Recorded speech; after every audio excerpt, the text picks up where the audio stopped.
Paz y bien en nuestro Señor Jesucristo. En la familia franciscana estamos de fiesta porque este año 2024 se celebra el centenario octavo, 800 años, de la estigmatización de San Francisco. Del día en que San Francisco recibió en su cuerpo las llagas de Cristo, en sus manos, en sus pies y en su costado. Hoy vamos a hablar de ese fenómeno místico de los estigmas que tiene mucho que decirnos a todos. ¿Qué es un estigma? Es una llaga de Cristo otorgada a un cristiano para que la lleve en su cuerpo. Una vez yo leí que tal vez el primer estigmatizado de la historia es San Pablo, porque él dice: llevo en mi cuerpo las marcas de la pasión de Cristo. Él lo explica diciendo también en otra de sus cartas: completo en mi cuerpo lo que falta a la pasión de Cristo. Y es que a Cristo le falta algo en su pasión. Muchos consideran a Cristo solamente Dios, hombre, del año 1 al año 33. Pero no se dan cuenta de la realidad mística de Cristo. Cristo tiene un cuerpo que es la iglesia. Cuando decimos que la iglesia es el cuerpo de Cristo y que somos miembros vivos de su cuerpo, miembros vivos de Cristo, no estamos hablando de poesía, sino una realidad espiritual inmensa. Nosotros somos parte de Jesucristo.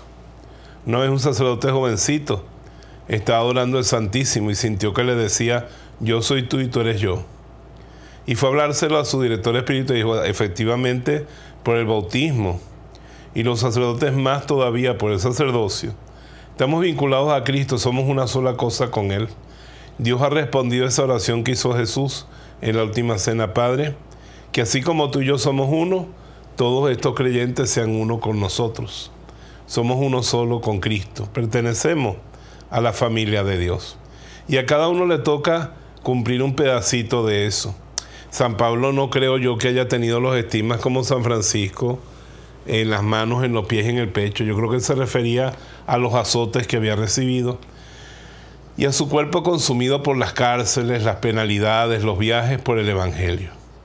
Pero San Francisco de Asís, que amaba mucho a los leprosos, porque su conversión está vinculada fuertemente a los leprosos. Él nos cuenta en su testamento que él era muy penoso ver a los leprosos, le tenía asco. Pero el día en que fue y los abrazó, lo dulce se le hizo amargo y lo amargo se le hizo dulce. Jacobo de Vitry es un famoso escritor del siglo XIII que nos cuenta cómo era la primera comunidad de San Francisco, cuando no habían encerrado a las monjas todavía en la clausura. Y lo que nos dice es que las monjas de Santa Clara y los hermanos de San Francisco se la pasaban entre los leprosos, que eran los menores, los últimos de la sociedad, los que no podían acercarse a la ciudad, los más miserables. Y ahí vivían con ellos, y Francisco vivió con ellos toda su vida. Por eso la enfermedad final de San Francisco, una de las enfermedades finales posiblemente fue la lepra, muy relacionada con las llagas. Pero también hay otros estigmatizados en la historia, de muchos tipos. Por ejemplo, Santa Catalina de Siena, que pidió y se le concedió que sus estigmas fueran invisibles, pero le dolían de verdad. O Santa Verónica Giuliani, que los tuvo, y un estigma tan grande que cuando le abrieron el corazón después de la muerte, encontraron el corazón increíble. La cruz, la columna, el látigo, la corona de espinas, el gallo, todo estaba grabado dentro de su corazón. Ella lo había anunciado. La transverberación de Santa Teresa cuando el ángel le atraviesa el corazón.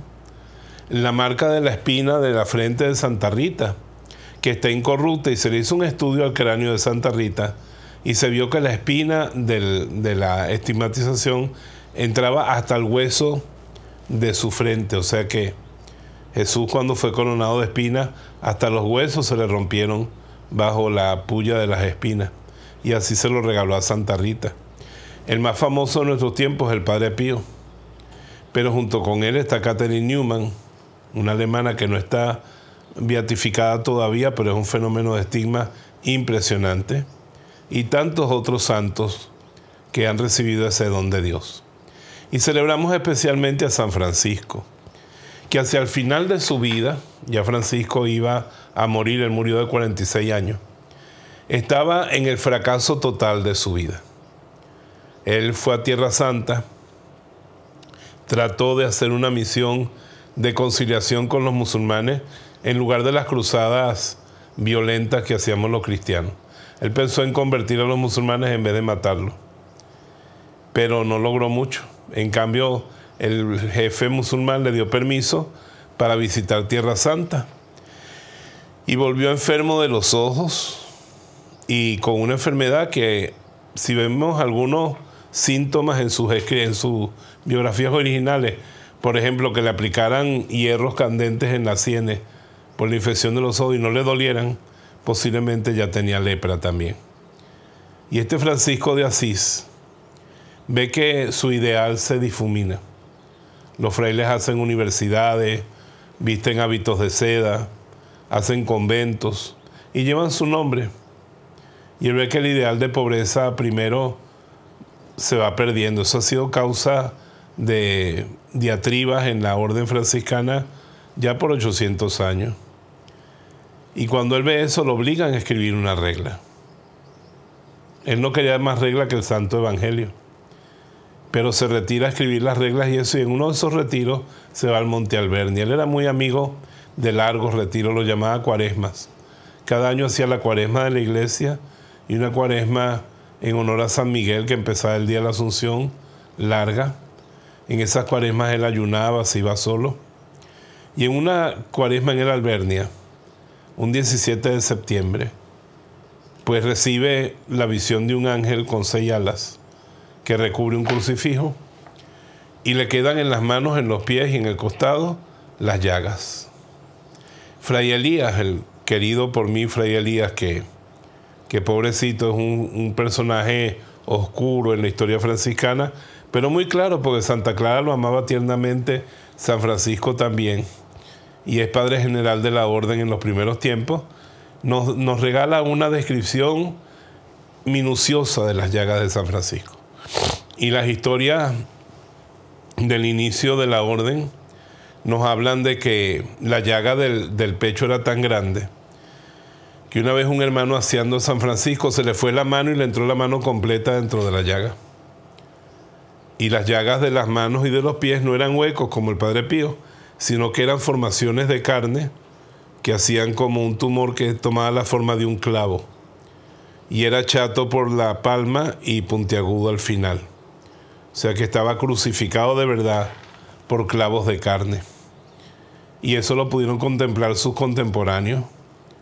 Yo creo que es la estigmatización más fabulosa que ha habido. Porque Francisco se pareció a Cristo en todo. No sé si ustedes saben que cuando su mamá, doña Pica, lo iba a dar a luz, Francisco no salía. El parto estaba trancado y pasó un peregrino que después se supo que era un ángel. Escuchó los gritos y le dijeron: no, es que la señora no da luz. Bájenla al establo. Cuando la bajaron al establo, apenas tocó el pesebre, Francisco salió. Quiso nacer en un pesebre como Jesucristo. Sus primeros discípulos fueron 12. Uno de ellos, Juan de Capela, se ahorcó. Se pareció a Cristo en todo y al final Cristo quiso también que se pareciera en su crucifixión. Y ahora se parece en su gloria, pues. Ahora, esto de los estigmas, ¿qué nos dice a nosotros? Por ejemplo, Santa Teresita del Niño Jesús, en uno de sus escritos dice que ella espera en el cielo, que le dieran en el cielo los estigmas. Dice: yo quisiera en mi cuerpo glorioso ver brillar tus llagas cuando esté en el cielo. Ahora, le voy a hablar de una estigmatización que para mí es de las más bellas de la historia de la Iglesia. El padre Damián de Molokai era un padre de origen belga que fue enviado a la zona de esas islas de Hawái del mar Pacífico. Y había una isla maldita allí, la isla de Molokai, donde llevaban a todos los leprosos. Si usted se enfermaba de lepra, lo recluían en esa isla. Y esa isla estaba abandonada de Dios. Esa pobre gente con esos dolores, pues fueron muy violentos entre ellos mismos, hombres y mujeres. Tenían aldeas muy enfermos por la misma lepra. Y había gente de la más alta alcurnia, sangre azul, y de la más pobre. Lo que tenían en común era la lepra. Entonces vivían con mucho relajo de alcoholismo, de sexualidad, de falta de Dios. Y él llegó sano, completamente sano, el padre Damián. y empezó a predicar, a servir, a amar y a convertir toda esa isla. Las almas fueron cambiando y se convirtió en una isla llena de amor, de presencia de Dios. El pobre padre Damián, cuando llegaba a un barco para confesarse, tenía que salir en una lancha y desde la lancha gritarle sus pecados al padre para que le diera la absolución. Todo el mundo escuchaba. Claro, todos estaban bajo excomunión si compartían lo que oían en ese momento. Pero el padre Damián terminó con la suerte de los leprosos. Pues por supuesto, si llegaba un barco trayendo provisiones o algo, él no podía subir al barco porque podía contagiar aunque él estuviera sano. Un día salió al campo a servir a la gente y llovió. Y a la vuelta se quitó su impermeable, su sotana, y le pidió al sirviente que tenía que le echara agua caliente para meter los pies para no resfriarse. Pero póngala más caliente hasta que se le vio una ampolla en el pie y se dio cuenta que el agua estaba hirviendo. Pero él no la sentía hirviendo pues ya era leproso. Así se dio cuenta de que él había adquirido la lepra de Molokai. Y siguió sirviendo mientras pudo con su lepra y murió de lepra. Es impresionante ver las fotos de él. Otro santo es el padre cura Brochero de Argentina, que se dedicó siempre al servicio de los más pobres. Este hombre tenía una santa imprudencia. Se acercaba a los leprosos, convivía con ellos y como era argentino, tomaba mate con los leprosos.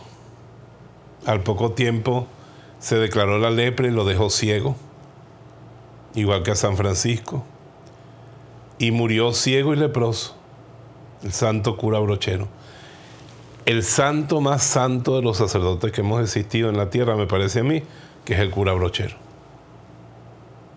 Sí, San Juan María Vianney es el patrón de nosotros, pero si San Juan María Vianney es el patrón de los curas diocesanos, el cura Brochero es el papá de los helados. Y murió leproso. Entonces, yo te quiero decir una cosa muy fuerte en este programa. Los estigmas son para ti.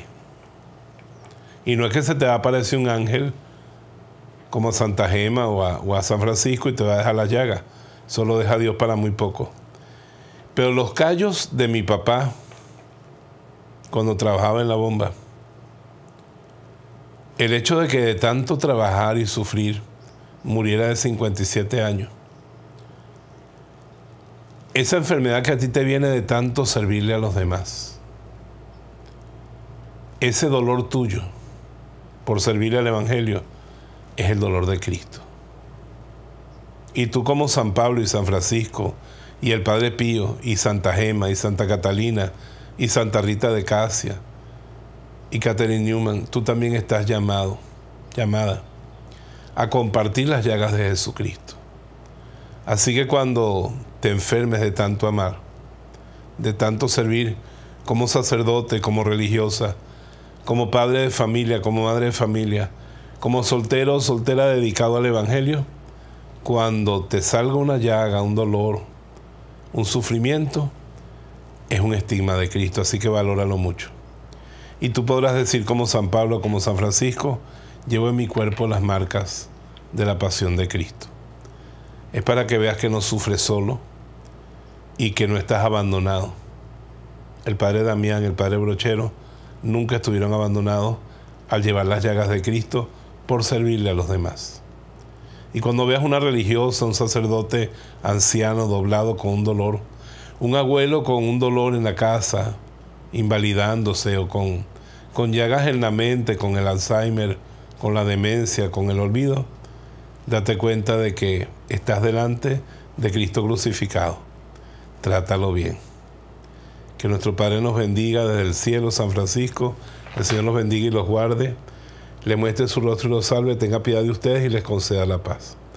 Y la bendición de Dios Todopoderoso, Padre, Hijo y Espíritu Santo, descienda sobre ustedes y los acompañe siempre. Si este mensaje ha bendecido tu vida, suscríbete a nuestro canal, haz clic en el botón me gusta y activa las notificaciones. Ponte en contacto con nosotros a través de cualquiera de las redes sociales que ves en pantalla.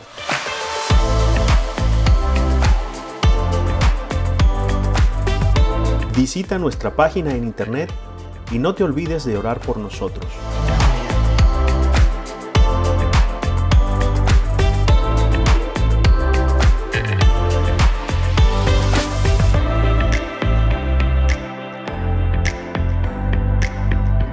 La voz de Jesús. Queremos que la sangre de Cristo no se derrame en vano.